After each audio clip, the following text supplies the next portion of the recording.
So rule number one is leave your cell phone out of the bathroom. And we actually did a poll of this very studio audience, Rachel. 93% of this studio audience takes their cell phone into the bathroom. There's two reasons why you don't want to take your cell phone into the bathroom. It's hygiene and hemorrhoids. Oh! Right. So hygiene, for instance, if we look at a bathroom, it looks clean. But after use, this is what happens. A recent study found that 83% of our cell phones actually have bacteria on them. Oh. But it gets worse because 25% of these phones actually have E. coli.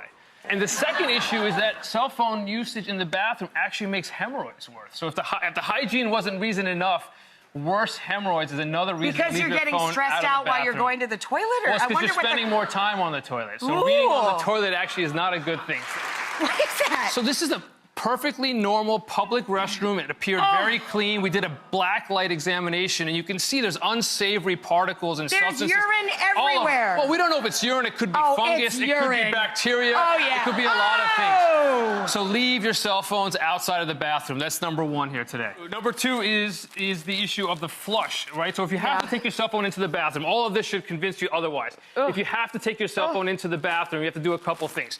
You have to close the toilet lid. And the reason is that once you flush the toilet, 15 feet in the air is how high the bacteria become aerosolized. So also, keep your toothbrush at least 6 to 7 feet away from your toilet at all times. Well, now I'm going to make sure every day.